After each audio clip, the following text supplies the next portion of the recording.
शांति। 29 जुलाई 2022 की साकार मुरली है। मीठे बच्चे, तुम्हें अपने हम जिन्स का उद्धार करना है। बाप ने माताओं पर ज्ञान का कलश रखा है, इसलिए माताओं पर बड़ी जवाबदारी है। प्रश्न है, तुम माताएं किस विशेष कर्तव्य के निमित्त हो? तुम्हारे ऊपर कौन सी रिस्पॉन्सिबिलिटी है? उत्तर है, तुम इस पतित दुनिया को पावन दुनिया, नरक को स्वर्ग बनाने के निमित्त हो। बाप ने तुम माताओं पर ज्ञान का कलश रखा है, इसलिए सबको सद्गति देने की रिस्पॉन्सिबिलिटी तुम्हारे ऊपर है। तुम हो शिव शक्ति सेना, तुम्हें अब अपने हम जिन्स का कल्याण करना है, सबको पतित बनने से बचाना है, वेश्याओं का भी उद्धार करना है। गीत है, रात के राही थक मत जाना। ओम शांति। बच्चों ने गीत की लाइन सुनी। अब चले वतन की ओर, अर्थात सुखधाम की ओर। सुखधाम की स्थापना अर्थ माताओं को ही रखा गया है। ज्ञान अमृत का कलश माताओं पर रखा है। जैसे ओपनिंग की सेरेमनी व स्थापना की सेरेमनी की जाती है ना, तो परम पिता परमात्मा वैकुंठ की ओपनिंग कराते हैं माताओं द्वारा। कलश माताओं पर ही रखते हैं। तो अब बच्चियों को खड़ा होना है। शक्ति दल है ना, बच्चों पर बाप रिस्पॉन्सिबिलिटी रखते हैं। ऐसे नहीं कि इन गुरुओं पर बाप ने कोई रिस्पॉन्सिबिलिटी रखी है कि सबको सद्गति दो। अभी तुम जान गए हो कि सद्गति देना इन माताओं का काम है। सद्गति होती है ज्ञान से। ज्ञान का कलश माताओं को मिला है। पहले दिखाते हैं कलश रखा जगदम्बा पर। शास्त्रों में तो लक्ष्मी का नाम रख दिया, यह फर्क पड़ गया है। कलश रखा है तुम माताओं पर, काली पर कलश रखा है। काली की महिमा है ना, चित्र तो अनेक बना दिए हैं, तो अब माताओं पर कलश रखा है, क्योंकि इस समय तुम्हारी हम जिन्स माताओं की बुरी गति है। तुम शिव शक्तियाँ कहलाती हो, तुम हो गुप्त सेना। तुम्हारी बुद्धि में उमंग उठना चाहिए। तुम अपना स्वराज्य स्थापन कर रहे हो। वंदे मातरम भी गाया हुआ है। भारत खंड का नाम ही गाया जाता है। कहते हैं भारत माता की जय, अर्थात भारत में रहने वाली माताओं की जय। जो माताएं विश्व को स्वर्ग बनाती है, ऐसी माताओं की जय। वे फिर भूल कर सिर्फ कह देते हैं भारत माता। बाबा तुम माताओं का नाम बाला करते हैं, स्वर्ग की ओपनिंग सेरेमनी कराते हैं। तुम कहते हो शिव बाबा, हम माताओं द्वारा विश्व को स्वर्ग बनाते हैं। भीष्म पितामह आदि को भी तुमने ज्ञानवान मारे हैं। तो बाप कहते हैं ज्ञानवान लगाने में डरो मत, पढ़ना है पढ़ाना है। तुम सेना ही निमित्त बनी हुई हो, मास्टर नॉलेजफुल हो ना। सरस्वती को बड़ा बेंजो दिया है, क्योंकि वह सबसे तीखी है। दुनिया तो नहीं जानती, तुम जानते हो कि अब हम सावरे से गोरे बनते हैं। काली के पास जाएंगे, वह तो माँ माँ कहकर इतना रोते हैं जो बात मत पूछो। होता तो कुछ भी नहीं है। कलकत्ते में काली की बहुत महिमा है। अब यह ब्रह्मा तो माँ है नहीं, इसलिए कलश फिर माताओं को मिलता है। तुम हो माँ की सेना हम जिन्स। तुम कहते हो बाबा जैसा हूँ वैसा हूँ आपका हूँ। यह भी कहते हैं जैसे हो वैसे हो मेरे हो, परंतु श्रीमत पर चलना है। सजनियाँ तो सब हैं, सब कहेंगी हम ईश्वर के हैं। अब तुमको समझाने भी दी जाती है, शिव बाबा की सब संतान है। यह सिद्ध करना है। सबसे पहले है शिव की महिमा। ऊंचते ऊंच वह है, उनको ही भगवान कहेंगे। शिव बाबा ही वर्षा देते हैं। वह है निराकार, सभी आत्माओं का बाप। तो अब तुम बच्चियों को अपने हम जिन्स का उद्धार करना है। माताओं पर ही सारी रिस्पॉन्सिबिलिटी है। वंदे मातरम बाप भी कहते हैं। शिव बालक है तो वंदे मातरम करना पड़े ना। यह है तुमको करती हैं, तुम उनको करती हो। वंडर है ना, यह भी ड्रामा की नोंद है। तुम जानती हो शिव बाबा साक्षात्कार भी कराती हैं। घर बैठे भी मोर मुकुटधारी का साक्षात्कार होता है, तो मुकुट तो सबको होता है। यह एक ट्रेडमार्क रख दिया है। कृष्ण को इतना बड़ा मुकुट दे दिया है, नहीं तो इतने बड़े मुकुट पहनते नहीं हैं। बाप बैठ माताओं को एम ऑब्जेक्ट का साक्षात्कार कराती हैं। तुम प्रिंस की माँ बनेगी। कृष्ण की माँ तो सब नहीं बनेगी, प्रिंस प्रिंसेस तो बहुत है ना। प्रिंस की माँ अर्थात महारानी महाराजा बनेंगे। तुम्हारा कितना अच्छा एम ऑब्जेक्ट है। तुम्हारी गोद में प्रिंस होगा तो तुम बच्चियों पर बहुत जवाबदारी है। तुम्हारा बड़ा संगठन होना चाहिए, मेमोरेंडम बनाना चाहिए। हम शिव शक्ति भारत माताएं हैं। हमने भारत को कल पहले भी स्वर्ग बनाया है श्रीमत पर।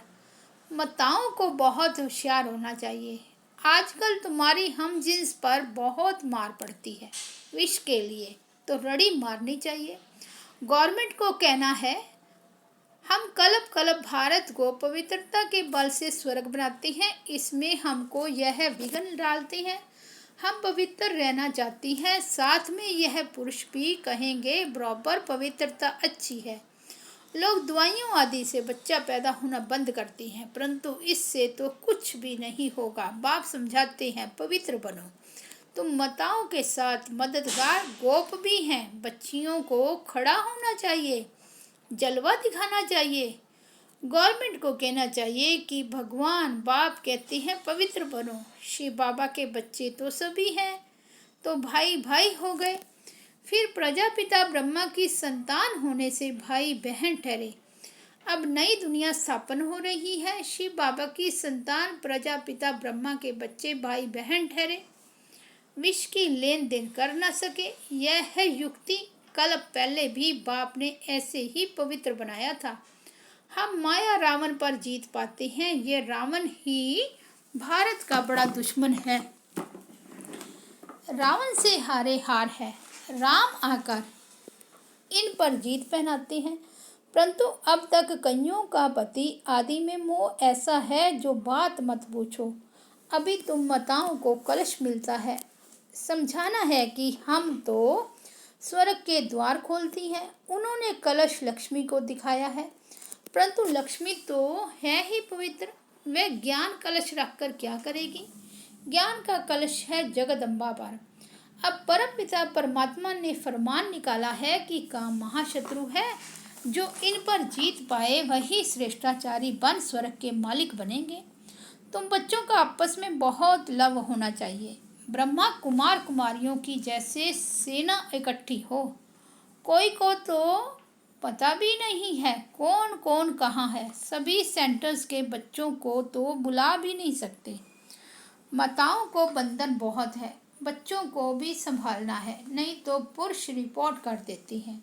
यूँ तो पुरुष चले जाते हैं तो घर बार कौन संभालता है। तुमको दिखाना है वह तो हठ योग सिखलाते हैं, हम राजयोग सिखलाते हैं। इसलिए हमको सेलिब्रेशन मिलनी चाहिए। बाबा ने समझाया था कि तुम वेश्याओं को भी समझाओ कि ये गंदा धंधा बंद करो, तुम स्वर्ग का द्वार बनो। तुम यह काम करके दिखाओ तो तुम्हारा नाम बहुत बाला हो। उनों का भी कल्याण करना है। यह संगम युग है ही कल्याणकारी। पवित्रता पर खूब रड़ी मारनी है। इन वेश्याओं पर रहम करना है। गवर्नमेंट भी अब उन्हों को कुछ न कुछ काम में लगाती रहती है। तुम ऐसा समझाओ जो अखबार में भी पढ़े कि ब्रह्मा कुमार कुमारियां तो वेश्याओं को भी नॉलेज दे इस गंदे धंधे से छुड़ाती है, क्योंकि काम महाशत्रु है।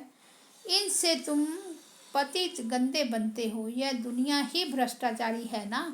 बाप आकर माताओं को उठाते हैं। गोपों का काम है मददगार बनना। जो मेहनत करेगा वह ऊंच पद पाएगा। अपने हमजिन्स पर रहम करना चाहिए। इनका नाम ही है वैशल्य। बाप आकर शिवालय बनाते हैं। वास्तव में यह है ज्ञान की बातें। बाप इस मनुष्य तन में आकर तुमको ज्ञान सुनाते हैं। तुम जानते हो हम अब कब्रिस्तान से परिस्तानी बन रहे हैं। यह है ज्ञान मानसरोवर। ज्ञान में गोता लगाते रहते हैं, बाकी पानी की बात नहीं। तीर्थों पर जाते बहुत मेहनत आदि करते हैं। पैदल जाना, सामान आदि उठाना बहुत मेहनत होती है।